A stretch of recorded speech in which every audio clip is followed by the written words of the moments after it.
दुनिया में टोटल गुर्दों के कितने पेशेंट्स हैं? गुर्दों की बीमारी की मेन वजूहात क्या होती हैं?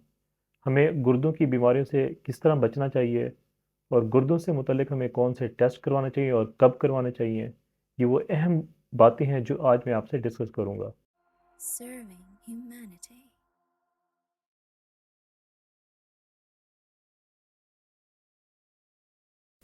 अस्सलाम वालेकुम, मैं हूं डॉक्टर मोहम्मद कासिम और आप देख रहे हैं मेरा यूट्यूब चैनल। दुनिया में तकरीबन 85 करोड़ के करीब लोग गुर्दों से मुतल्लिक बीमारी में मुब्तला हैं। इनमें से अक्सर वो लोग हैं जिनकी उम्र 20 साल से ज़्यादा है।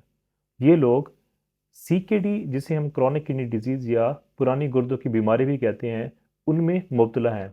मतलब ये वो कंडीशन होती है जिसमें आम तौर पे जो गुर्दे इतना मुतासर हो चुके होते हैं वो अपनी नॉर्मल पोजीशन में नहीं आते, और ये तकरीबन 13% लोगों में पाई जाती है। इसके अलावा एक्यूट किडनी इंजरी, जिसे हम आर्जी तौर पर गुर्दे की बीमारी भी कहते हैं, इनमें भी लाखों लोग मुतासर होते हैं। बाज़ औक़ात लोगों को पता ही नहीं होता कि उनके गुर्दे कितना मुतासर हो रहे हैं। एक एनालिसिस के मुताबिक पाकिस्तान में एडल्ट पॉपुलेशन, मतलब वो लोग जिनकी उम्र 20 साल से ज़्यादा है, तकरीबन उन लोगों में सीकेडी, क्रॉनिक किडनी डिजीज़ मतलब पुरानी गुर्दों की जो बीमारी है, उसकी जो रेशो है वो तकरीबन 21% है। अब मैं आपको बताऊंगा कि एक्यूट किडनी इंजरी, जिसे हम आर्जी गुर्दों की बीमारी कहते हैं, इसकी मेन वजूहात क्या होती हैं। सवेयर डिहाइड्रेशन मतलब पानी की इतना कमी हो जाना कि आपके गुर्दे मुतासर हो सकते हैं। वो कैसे हो सकती हैं? मिसाल के तौर पे ज़्यादा उल्टियों का आना, लूज मोशंस का आना। इसके अलावा दिल की बीमारियां, मतलब वो लोग जिनके दिल के पट्टे कमज़ोर होते हैं, उनकी वजह से भी गुर्दे फेल हो सकते हैं। और इसके अलावा जिगर की बीमारियां, जिसकी वजह से जिगर अगर प्रॉपर काम ना कर रहा हो तो वो गुर्दों के ऊपर काफ़ी असरात कर सकते हैं। ब्लीडिंग का ज़्यादा हो जाना, मिसाल के तौर पे कोई ट्रॉमा हो सकता है, कोई एक्सीडेंट हो सकता है और ब्लड लॉस की वजह से गुर्दे फेल हो सकते हैं।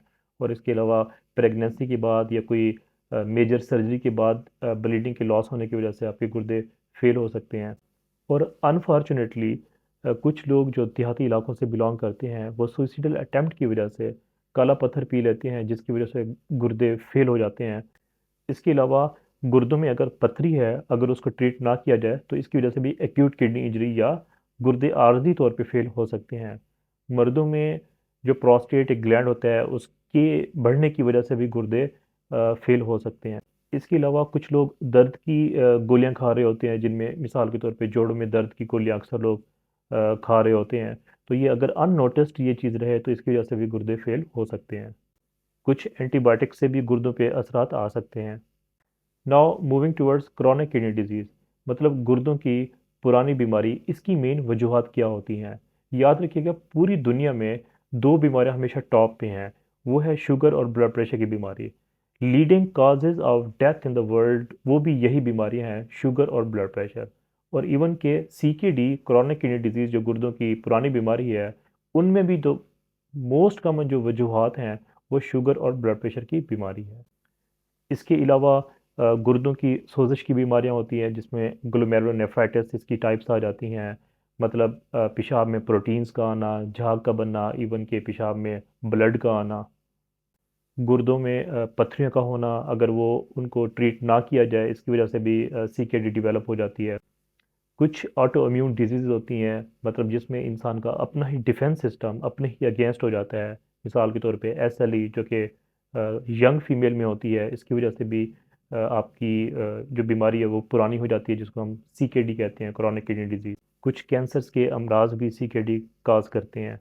इसके अलावा दिल की अमराज की वजह से भी आपके गुर्दे मुतासर हो सकते हैं। कुछ लोग जोड़ों में दर्द की गोलियां खा रहे होते हैं और बगैर फॉलोअप के और बगैर रिकमेंडेशन के वो इतने खा रहे होते हैं कि उनके गुर्दे ऐसा ऐसा फेल हो रहे होते हैं।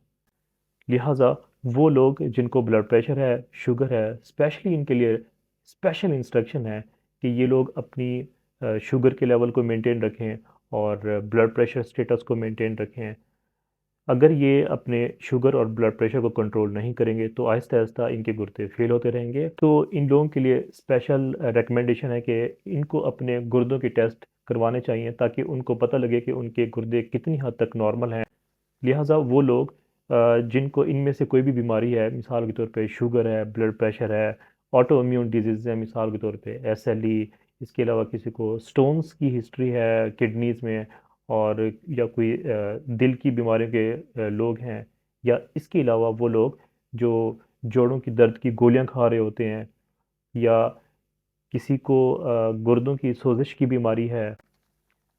शुगर के मरीज़ों के लिए स्पेशल इंस्ट्रक्शन ये भी है कि जब ये पेशाब करें तो ज़रूर फोकस करना चाहिए कि कहीं कोई इनके पेशाब के दौरान कोई झाग तो नहीं बन रही। तो ये भी एक अर्ली साइन शो करता है कि उनके गुर्दे मुतासर हो रहे हैं। वो कौन से बेसिक टेस्ट हैं जो इन लोगों को करवाने चाहिए? उनमें सबसे पहले सीरम क्रिएटिनिन आता है, और कंप्लीट ब्लड काउंट टेस्ट आता है, सीबीसी जिसे कहते हैं। इसके अलावा एल्ब्यूमिन क्रिएटिनिन रेशो होती है, और कंप्लीट यूरिन एग्जामिनेशन। ये चार मोटे मोटे बेसिक टेस्ट है जो लाजमी करवाने चाहिए। अगर आप में से किसी को इनमें से कोई बीमारी है, तो आई होप कि आप लोगों को प्रॉपर फिजिशियन या फिर गुर्दों के स्पेशलिस्ट से आपको असेसमेंट करवाने चाहिए और प्रॉपर फॉलोअप में रहना चाहिए। याद रखिएगा कि प्रॉपर फॉलोअप, प्रॉपर असेसमेंट और प्रॉपर टेस्ट की वजह से आपकी ज़िंदगी क्वालिटी इंप्रूव हो सकती है और आप एक बेहतर ज़िंदगी गुजार सकते हैं।